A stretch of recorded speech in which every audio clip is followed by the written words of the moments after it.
Each and every day has been given to us by the Lord. And of course, it should be our desire to make each day count for Him. The Bible tells us this in Proverbs chapter 27, verse 1. Do not boast about tomorrow, for you do not know what a day may bring forth. That's why it's so important for us to do what we talked about yesterday, to remember this is the day the Lord has made. Let us rejoice and be glad in it. So we need to be very careful about how we deal with the future. Now, I want to say, first of all, the Bible is not telling us that we can't plan ahead. In fact, I think we see a good example in one of the Proverbs. It says in Proverbs chapter 6, verses 6 through 8, Go to the ant, you sluggard, consider her ways and be wise, which having no captain, overseer, or ruler, provides her supplies in summer and gathers her food in the harvest. So we see even in nature that there is a time for looking ahead, a time to store things up for when you're going to need them in the future. So in that sense, planning is good. But here's where we need to be careful.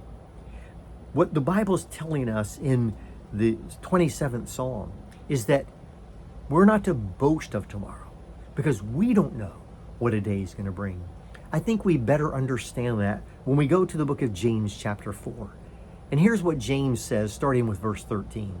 Come now, you who say today or tomorrow we will go to such and such a city, spend a year there, buy and sell and make profit, whereas you do not know what will happen tomorrow.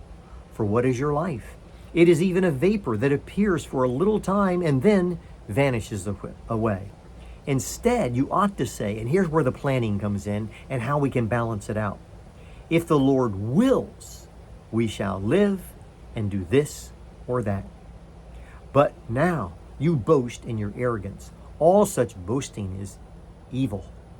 Therefore, to him that knows to do good and does not do it, to him it is sin.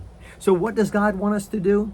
He wants us to remember that each and every day could be our last, and that each and every day, even as we plan for the next day, that we need to focus our attention on the will of God. If God wills, I'll have another day. And if God doesn't will, that's fine, because God is sovereign. God is in control. And I can have great peace in knowing that God knows the number of my days, and that what God wants me to do is use each day for His glory, but never boast for tomorrow, because you know not what a day may bring.